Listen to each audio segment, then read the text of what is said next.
تقریروں میں آپ دین کا استعمال کرتے ہیں. دیکھیں میں پہلے یہ واضح اس لیے کرنا چاہتا ہوں کہ اگر میرے میں اللہ ایمان نہ ڈالتا تو میں کبھی پالیٹکس میں نہ آتا. کیونکہ ایک آدمی جس کو اللہ سب کچھ دے بیٹھا تھا، جس کو پالیٹکس کچھ دے ہی نہیں سکتی تھی، شاید ہی کسی پاکستانی کو اللہ نے اتنی شہرت اور سب کچھ دیا، تو مجھے تو پالیٹکس سے پہلے مل چکی تھی. میں صرف پالیٹکس میں ایک وجہ سے آیا تھا کہ میرا دین ہی نہیں، جو بھی اللہ نے دنیا میں پیغمبر بھیجے، وہ ان کی جو بنیادی چیز کہ دنیا میں آنے کا مقصد کیا ہے، وہ تقریباً سارے بھی جتنے اللہ کے پیغمبر انہوں نے ایک ہی بات کی کہ جتنا اللہ آپ کو نوازتا ہے، جتنی آپ کو نعمتیں بخشتا ہے، اتنی آپ پہ ذمہ داری ڈال دیتا ہے کہ آپ ان نعمتوں سے اپنے ملک میں انسانیت کی کیسے خدمت کرتے ہیں. یہ سارے اللہ کے دینوں کی بنیادی میسج ہے. تو دو طرز ہے زندگی کے، ایک آپ اپنے لیے جیے اور آسان زندگی ہے وہ، اور میرے لیے بڑی آسان زندگی تھی، اور ایک دوسرا ہے کہ آپ ذمہ داری باحیثیت انسان اپنی ذمہ داری اٹھائیں اور کوشش کریں کہ اپنے معاشرے کے اندر لوگوں کی زندگی بہتر کریں. تو یہ دو مختلف، ایک مٹیریلسٹ وے آف لائف ہے اور دوسرا اسپریچول وے آف لائف ہے. تو میں تو اس لیے آیا تھا پالیٹکس میں، اور میں نے جب آیا تو اس سے کافی دیر پہلے اسٹڈی کیا کہ وہ جو ہمارے نبی صلی اللہ علیہ وسلم کا دور تھا مدینہ میں، تو وہ کیا چیزیں تھیں جو انہوں نے، وہ کیوں اللہ ہمیں کہتا ہے کہ اس نبی کے راستے پہ چلو، ان کی سنت پہ چلو، ان کی شریعہ پہ چلو، کیوں کہتا ہے اللہ؟ تو وہ میں نے آنے سے پہلے ہی اس نتیجے پہ پہنچ چکا تھا کہ اللہ ہماری سارا جو قرآن میں اللہ کا جو اللہ کے جتنے بھی احکامات ہیں وہ ہماری بہتری کے لیے ہیں. کیونکہ اللہ تو بے نیاز ہے، اس کو تو خود کفیل ہے، اس کو تو ہم کوئی فائدہ نہیں اور نقصان پہنچا سکتے. تو ساری چیزیں قرآن کے اندر انسان کی بہتری کے لیے. آپ اس راستے پہ چلیں گے جو آپ نماز میں کہتے ہیں کہ اللہ ان کے راستے پہ چلا جن کو نعمتیں بخشی، ان کے نہیں جو دوسرے راستے پہ چلے گئے، وہ ہماری بہتری کے لیے ہے. سو اس لیے جو وہ مدینہ کی ریاست کے 3 اصول تھے وہ لے کے چلا تھا آج سے میں 26 سال پہلے. خودداری، کبھی ایک مسلمان معاشرہ کسی کی غلامی نہیں کرتا. یہ سب سے پہلے لا الہ الا اللہ، یہ آپ کو خوددار بناتا ہے. دوسرا کہ انسانی معاشرے میں انسانیت ہوتی ہے، جانوروں کے معاشرے میں سروائیول آف دا فٹسٹ ہوتی ہے. انسان فرق یہ اس طرح ہے کہ وہ کمزور کی جتنی زیادہ انسانیت اتنی وہ مدد کرتا ہے کمزور کی. جانوروں کے معاشرے میں نہیں ہے. تو یہ سارے پیغمبروں نے بلکہ یہ انسانیت کی بات کرتے تھے. اور تیسری چیز ہے انصاف. یہ 3 فنڈامنٹل پرنسپلز ہیں جس پہ مدینہ کی ریاست کھڑی ہوئی تھی. اس میں اور بھی بہت چیزیں تھیں لیکن ان پرنسپلز کے اوپر باقی چیزیں بنی تھی. تو یہ آج سے چھلے میں نے اپنی پارٹی کا منشور رکھا تھا اور تب میں پالیٹکس میں آیا تھا. اور کبھی بھی کوئی انسان اپنی زندگی کے 22 سال سٹرگل نہیں کرتا کسی چیز کے لیے اگر وہ کوئی ذاتی مفادات کے لیے ہو، جب جس کے پاس پہلے سب کچھ ہے.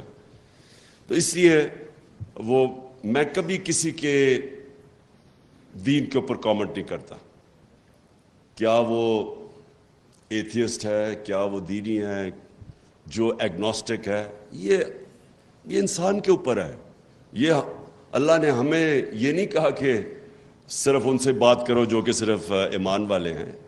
ہمارا تو اللہ کا ایک تحفہ ہے میرے نظر میں کہ جس کو ایمان دے دے وہ تو سب سے زیادہ، اگر اللہ، میں اپنے بچوں کے لیے ہمیشہ دعا کرتا ہوں کہ ان کو اللہ ایمان دے، کیونکہ وہ سب سے بڑا اللہ کی بلیسنگ ہے، اس کا تحفہ ہے.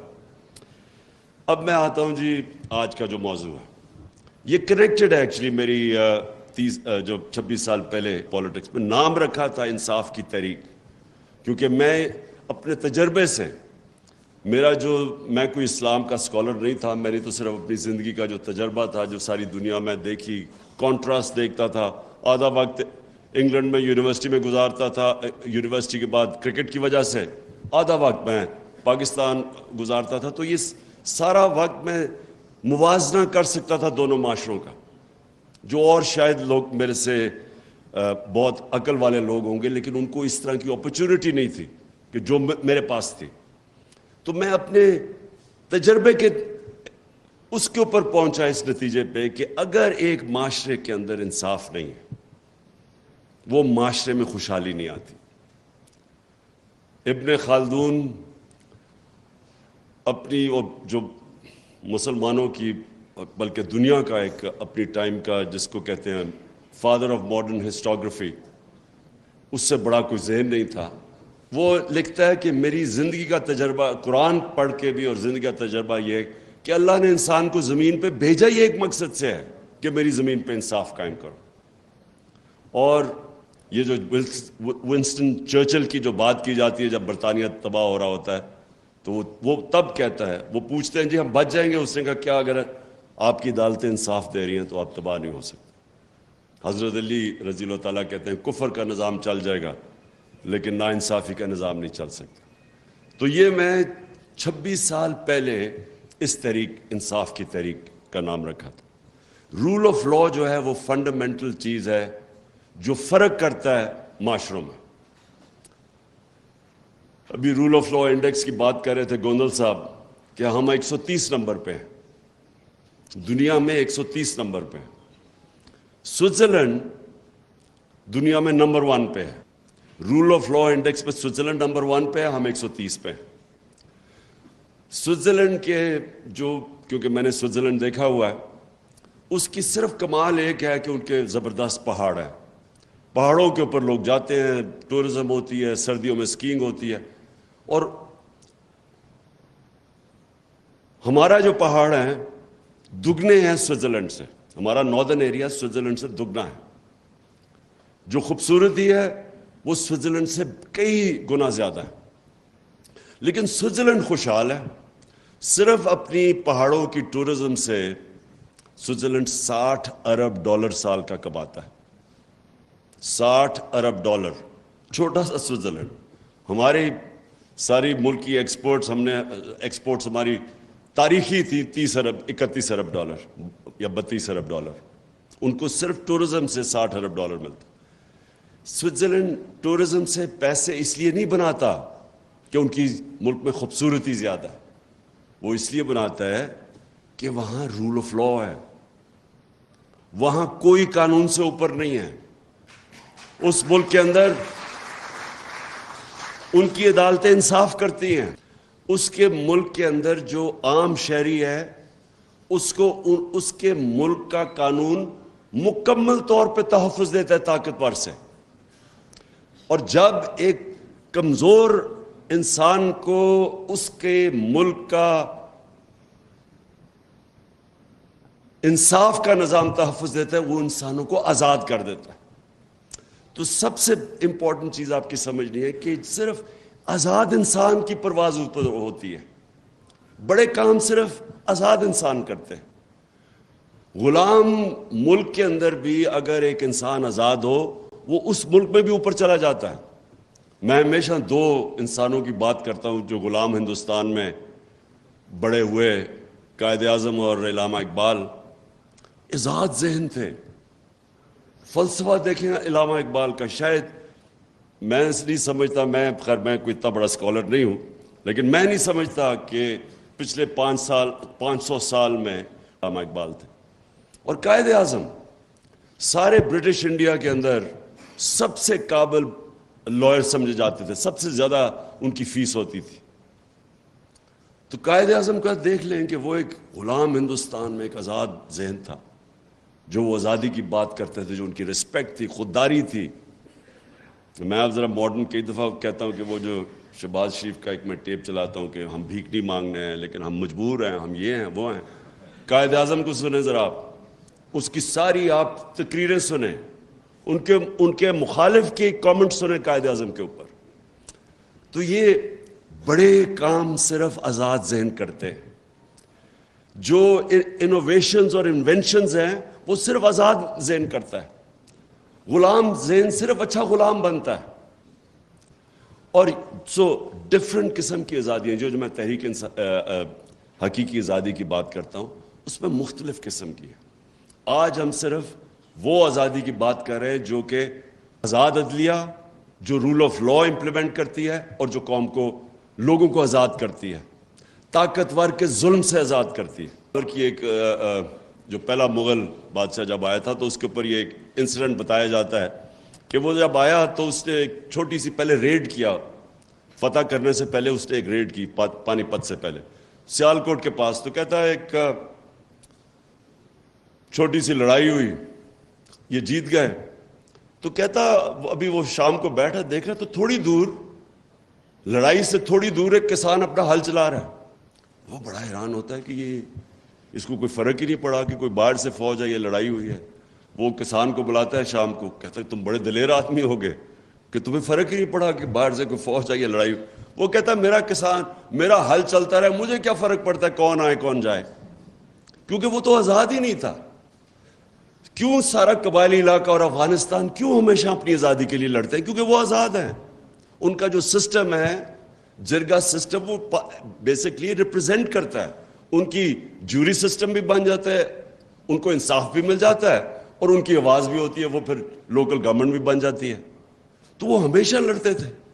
جو آتا ہے افغانستان میں وہ ہمیشہ وہ لڑنا اپنے آزادی کے لیے لڑتے ہیں. قبائلی علاقے 80 سال انگریز کے خلاف قبائلی علاقے میں لڑتے رہے لوگ، کیونکہ ان کا سسٹم آزاد تھا.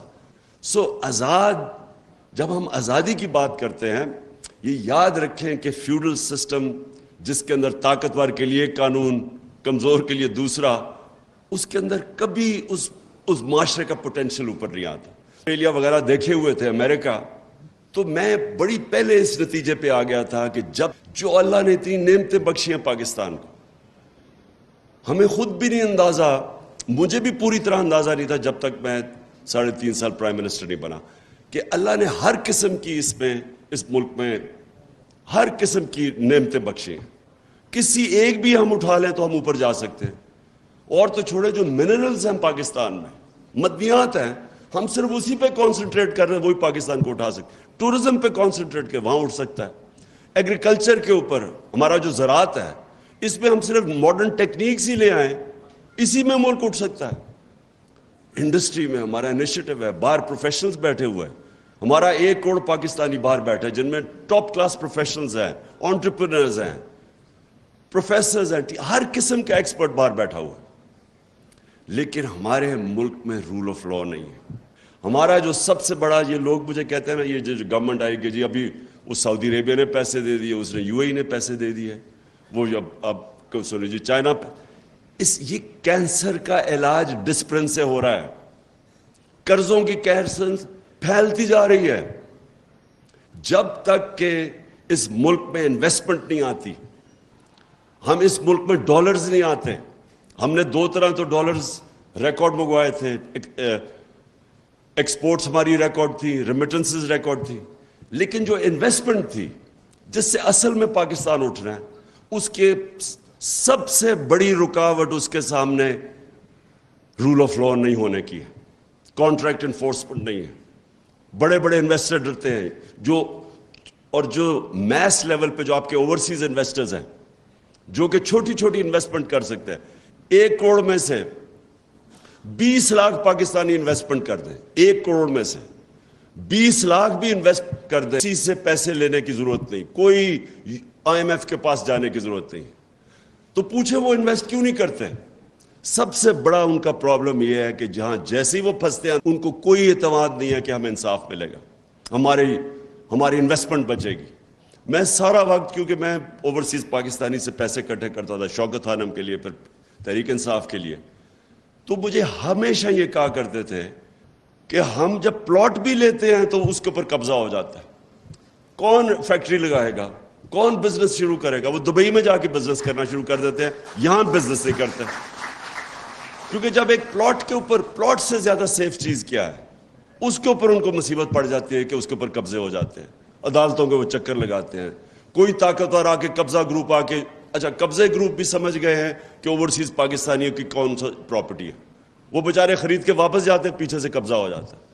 تو جب آپ ایک سیف انویسٹمنٹ پلاٹ کے اوپر بھی آپ لوگوں کے قانون کے اوپر اعتماد نہیں ہوتا, تو کیسے انویسٹمنٹ آ سکتی ہے جو کہ اس ملک میں اتنی آ سکتی ہے؟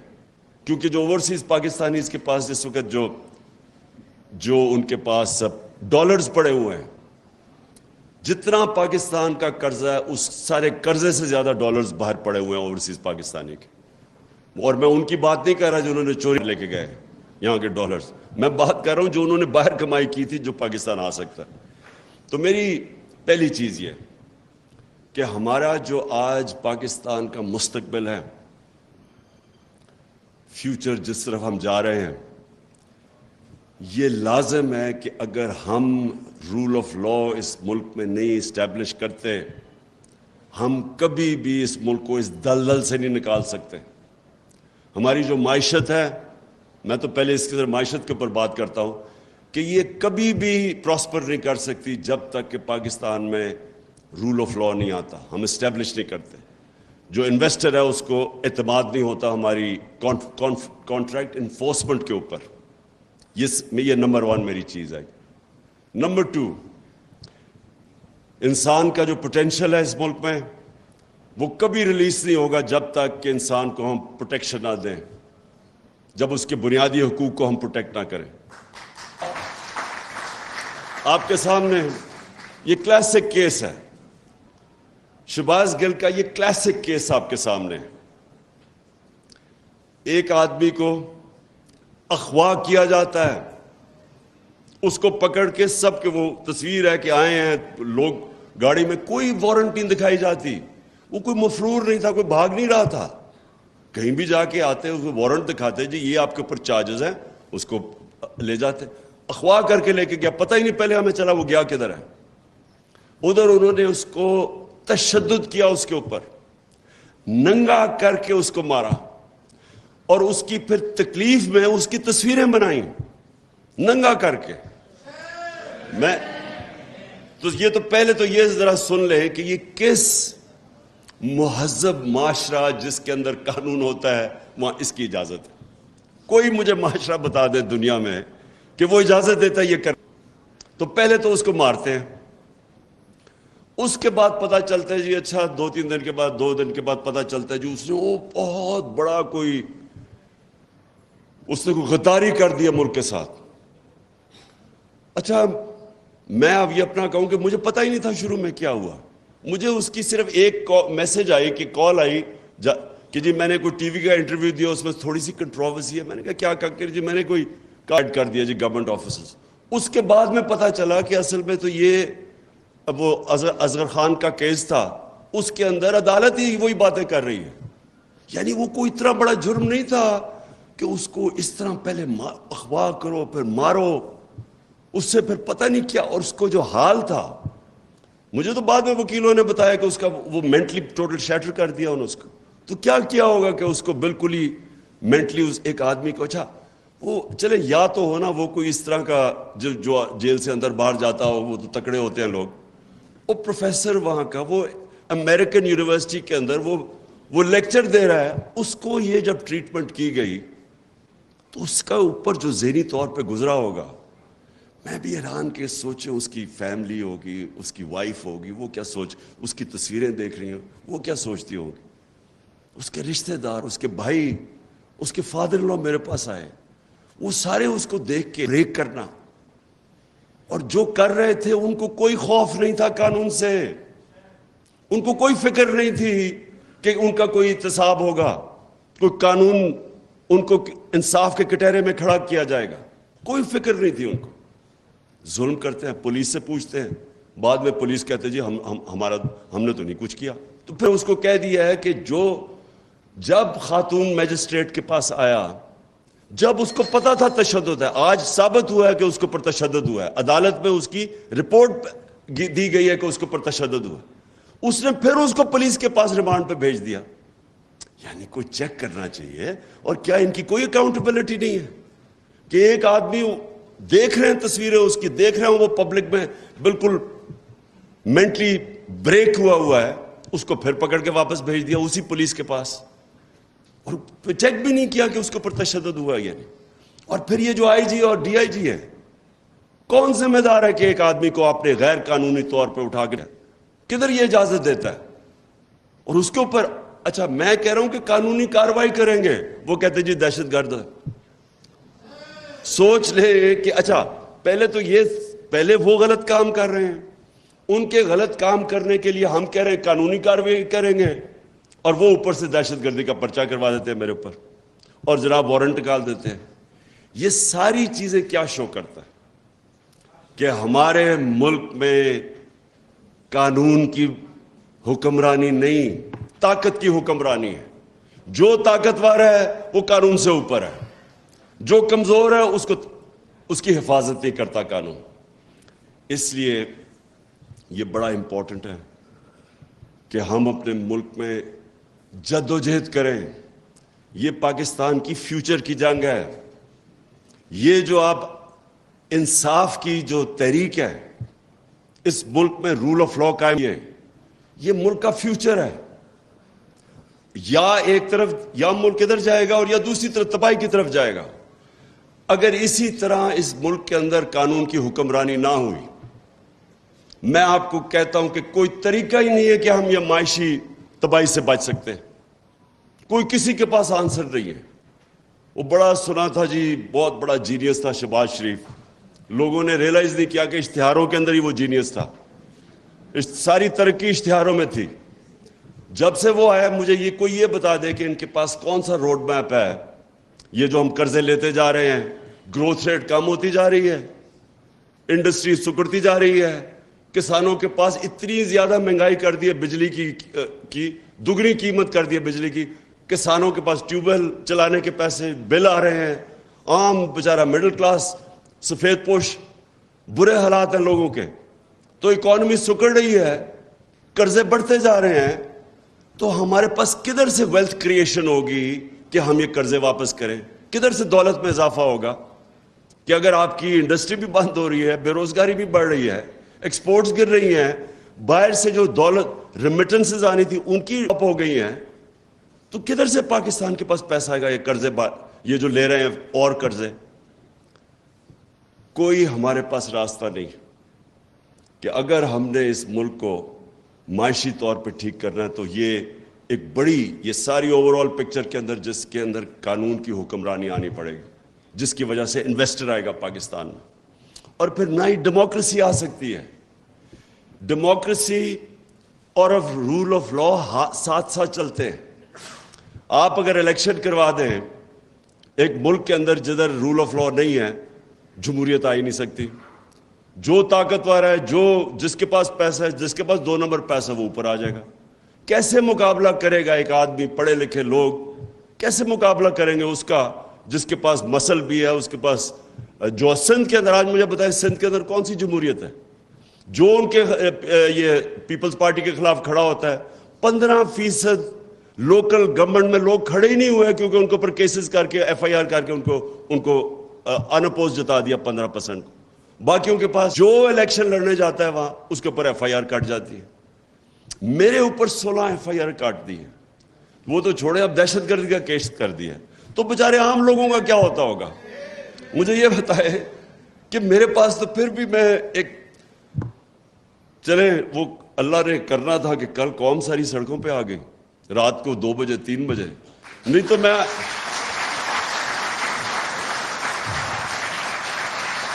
لیکن میں یہی سوچ رہا تھا کہ میں اگر عام ایک شہری پاکستانی ہوتا, میں شہباز گل ہوتا, تو ابھی تک انہوں نے مجھے اٹھا کے وہ جیل میں جا کے اسی طرح پھینٹا لگانا تھا جو اس بیچارے سے کیا. اور کس سے نہیں,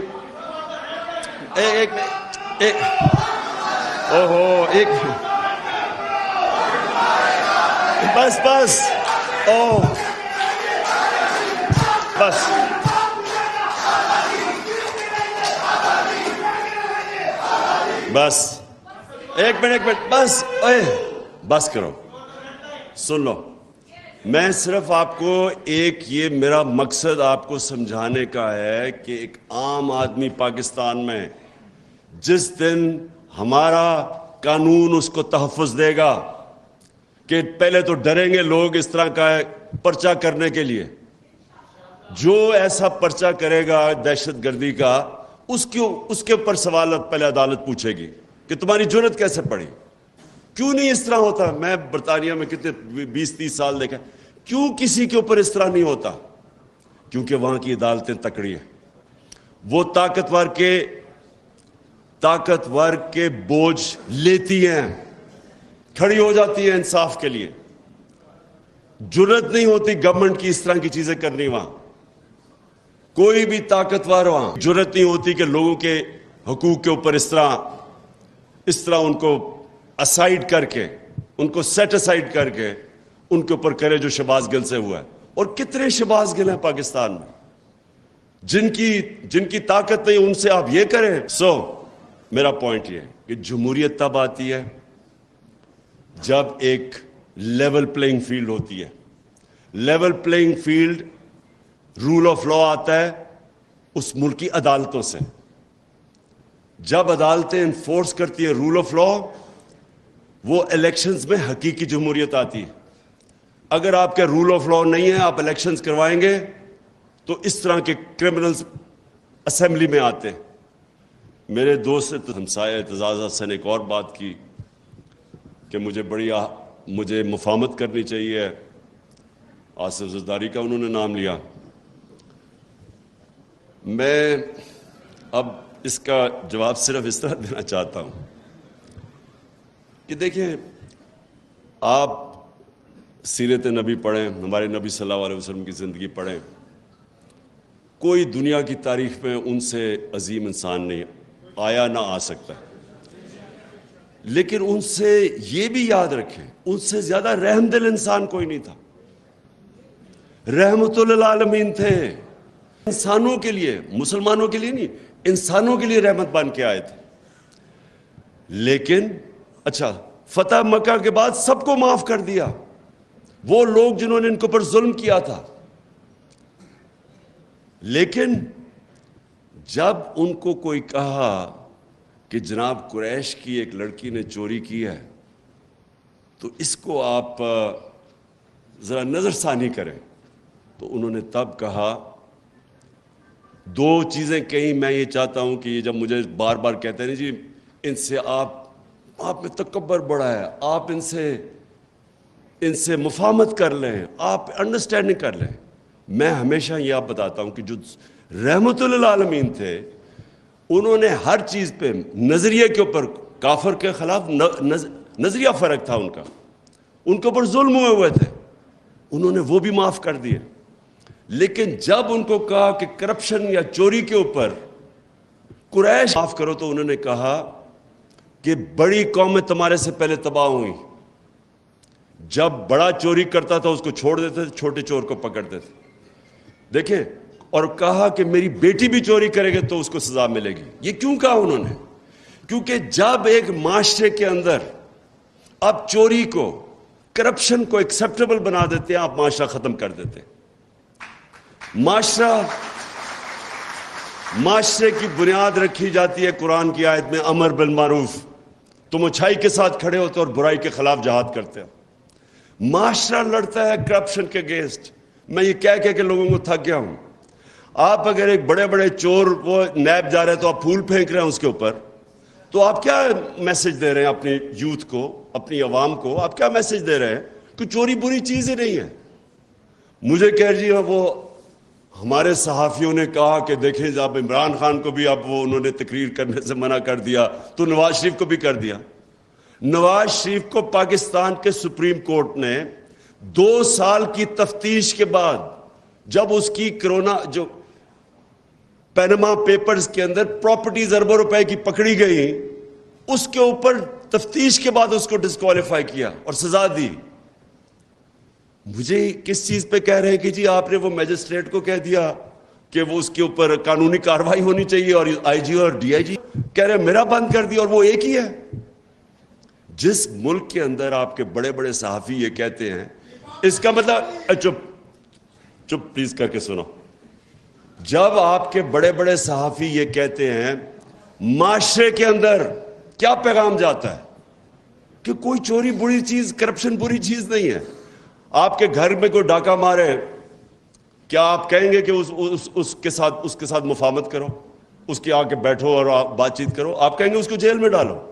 تو کرپشن تو ملک کے اوپر ڈاکہ مارا جاتا ہے, تو آپ اس کو کہہ رہے ہیں کہ نہیں جی ان سے بیٹھ کے کرو. تو میں صرف اس چیز کے اوپر, کیونکہ میں زیادہ تر تو اپنے ہمسایہ اعتزاز احسن سے سب چیز سے اگری کرتا ہوں, لیکن ادھر میرے دو دین کے اوپر تو خیر ہمارا مختلف ویوز ہیں, لیکن اس کے اوپر کہ آپ ہر کسی سے کمپرومائز, پالیٹکس ہوتی ہے آرٹ آف کمپرومائز, لیکن جس وقت آپ کرپشن سے کمپرومائز کرتے ہیں, جنرل مشرف نے یہ جو بالکل سلمان راجہ ٹھیک کہہ رہا ہے, وہ جو NRO دیا تھا, کبھی کسی نے ایسٹیمیٹ کیا ہے کہ اس کا اس ملک کو کتنا بڑا نقصان ہوا, کہ کس طرح کرپشن کے دروازے کھلے, کتنا ملک پیچھے گیا.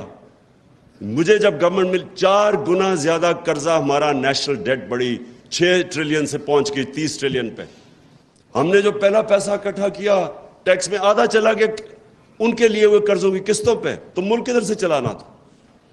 کرپشن ایک معاشرہ لڑتا ہے, معاشرہ اس کو ان ایکسیپٹیبل کرتا ہے. عدالتیں ہماری, ان کی سب سے بڑی ڈیوٹی یہ ہوتی ہے کہ جو بڑی کرپشن ہے اور جو سب سے مشکل ہے, جو وائٹ کالر کرائم جسے کہتے ہیں, جب تک ایک معاشرہ وائٹ کالر کرائم کا مقابلہ نہیں کرتا وہاں خوشحالی نہیں آتی. اور آپ سوئٹزرلینڈ کی اس لیے میں مثال دیتا ہوں, جب وہ رول آف لا کی انڈیکس کی بات کرتے ہیں کہ 99.9% ہے وہاں, اور خوشحالی بھی دنیا میں سب سے زیادہ ہے, وسائل نہ ہونے کے برابر ہیں, وہ اس لیے کہ اس معاشرے کے اندر انصاف ہے.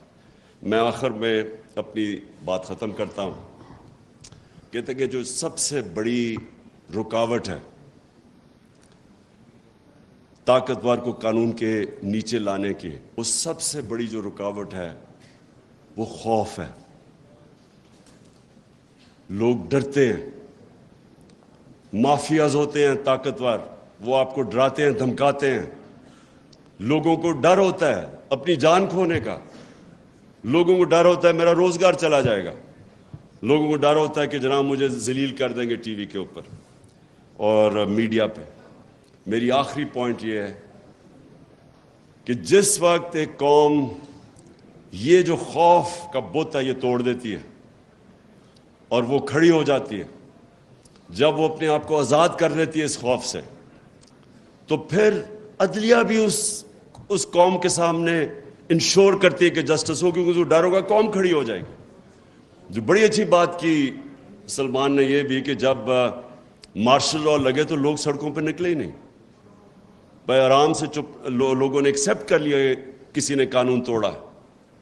لیکن یہ سمجھتا ہوں کہ ہمارا ملک, یہ بہت بڑا اللہ نے کرم کیا ہمارے ملک پہ کہ ہمارے لوگوں کو بیدار کر دیا ہے, شعور آ گیا ہمارے لوگوں میں, چینج ہو گیا ہے. کبھی میں نے پاکستانی قوم کے اندر اس طرح کی بیداری نہیں دیکھی, اور مجھے جو سب سے زیادہ اس وقت ایک میرے دل میں خوشی یہ ہے کہ ہر چیز, یہ جو بری چیزیں ہو رہی ہیں یہ میڈیا کے اوپر, یہ سوشل میڈیا کے, ان کے لوگوں کو دبا رہے ہیں, ٹیلی فون جا رہے ہیں, کوئی تو لکھتا ہے کہ ہم تمہیں یہ کر دیں گے, ان نون نمبر سے ٹیلی فون جا رہے ہیں, لوگوں کو ڈرا رہے ہیں, دھمکا رہے ہیں, سپریس کر رہے ہیں. لیکن جو مجھے, اور میڈیا کو, ARY کو بند کیا, وہ بول کی اس دن میری تقریر اس کو لائیو ختم کر دیا. میڈیا کو کالز جاتی ہے کہ آپ نے نہیں دکھانا یہ تحریک انصاف اور عمران خان کو. لیکن اس ساری چیزوں میں جو سب سے خوشائن چیز ہے ہمارے ملک میں کہ ہمارے لوگ وہ ادھر پہنچ گئے کہ میں اب پورا, مجھے میرا ایمان ہے کہ یہ جو شعور کا, میں ورڈ یوز کرتا ہوں شعور کا, اور یہ جو بیداری کا جو جن ہے جو بوتل سے نکل چکا ہے, جو مرضی اب کوئی کر لے, یہ اب بوتل میں واپس جانے نہیں لگا. یہ جو میرا ایمان ہے کہ یہ اب ملک کو انشاءاللہ حقیقی آزادی کی طرف لے کے جائے گا. شکریہ.